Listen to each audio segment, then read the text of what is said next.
It is June 22nd, 2017. This is the Watchman News, and I'm Mike Callahan. Well, this story interests me, and the reason why this story interests me is because it would once again seem like the rules are different for us peasants and those that aren't so much peasants.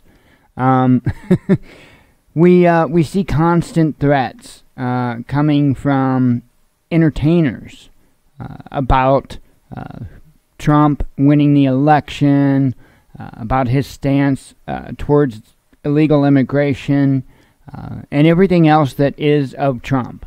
And it's crazy because this is a back and forth that we see each and every time. But this time's a bit different.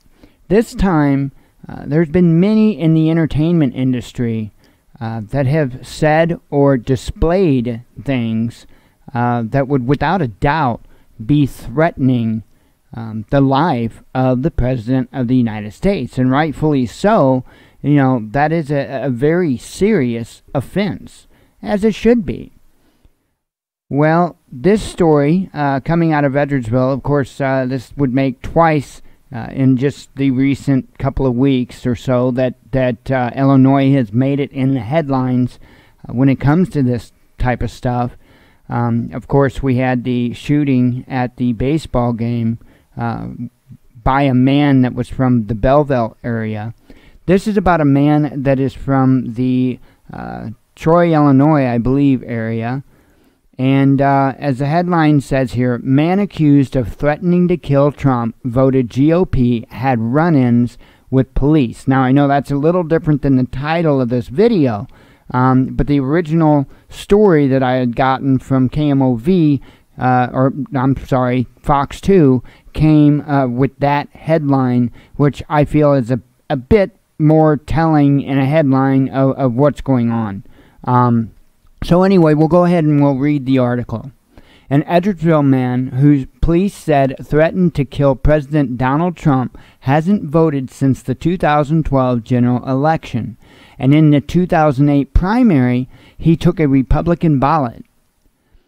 Joseph L. Pickett, 45, did not vote in either the primary or general elections in 2016. In 2008, he only voted in the primary and took a Republican ballot. He took a Democratic ballot in the 1992 primary.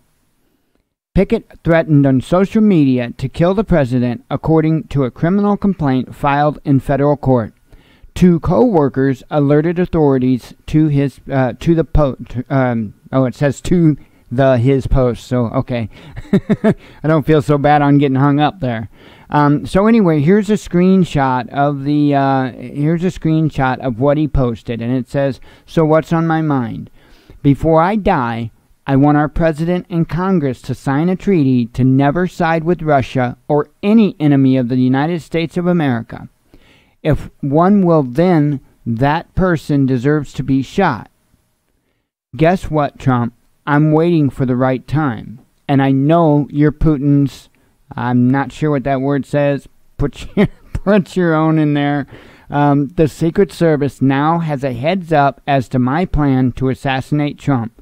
Let's see if they act." Really? Okay, you pretty... to make a challenge, a direct challenge like that, yeah, you got to be a little bit mentally unstable. Because that's craziness. But I'm going back to my original point when I started the video and saying, what is different from this man making these kind of statements and what we've been hearing in the entertainment industry? So, you know, I'm not trying to lighten what this man is doing. What I'm trying to say is, where is the equal treatment, right? The entertainers seemingly are allowed to do this, and it's okay, but we, the peasants, are not, okay? And I'm not saying it's right. I'm not saying that I support threatening the president. I absolutely do not, whether you agree with them or disagree with them. You know, I didn't like Trump. I didn't like Clinton. I didn't like anything that we had in front of us as far as quote-unquote options, right? So I've said it many times. If I were to choose who would have made two really decent contenders, it would have been Bernie Sanders and Ben Carson's. Okay, but that didn't happen simply because Hillary is a lying, disgusting cheat that cheated Sanders out of the primaries, and while I think it was Trump's turn to be quote unquote selected. So anyway, continue on. Before living in Edwardsville, Pickett lived in Troy. Police responded to Pickett's home on Webster Street 19 times between 1999 and 2007 for various calls including suicide threats and aggravated assault. Okay, hang on a minute. Isn't our system failing? I mean, if this is the case, you've got 8 years of a behavior that involved assault, involved suicide, and you know, what's the deal with our mental health system, right? Either this man needs medicated or removed from the streets. If you know, if you're constantly doing this, everybody loses it from time to time, right? But not everybody loses it 19 times in 8 years. Okay, there's a difference. In July 2007, police took Pickett into custody because he was standing in the street and screaming. Officers brought him to the police station where he took a swing at an officer.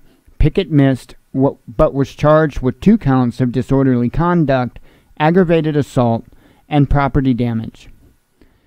The property damage and aggravated assault charges were dropped as part of a plea deal, and Pickett pleaded guilty to disorderly conduct. A judge ordered court supervision for Pickett and a $100 fine. Pickett has been divorced twice, once in 1999 and again in 2001. The criminal complaint included screenshots of Pickett's Facebook posts. And I've already said this part here. It's a financial affidavit in which Pickett requested a public defender to represent him in the new case. Pickett wrote that he received food stamps and is unemployed. He also stated that he has medical bills totaling $150,000. I'm not real sure what this paragraph here is supposed to do. I mean, I don't get it. A lot of the stuff in here, it seems more like character assassination than anything. Pickett will be detained until his trial. A judge ruled that Pickett should be detained because the court couldn't ensure the safety of other people in the community and because of mental instability. Threatening to kill the President of the United States is a felony punishable by up to 5 years in prison. So I'll put the link here in the description for this. I'm sure this is being reported all over, but Illinois not in a good light again, especially in the what we call the Metro East area. Wow. You know, folks, you don't have to like the government, you don't have to like the president and stuff like that, but making lethal threats or any type of physical threat, probably it's not a good idea.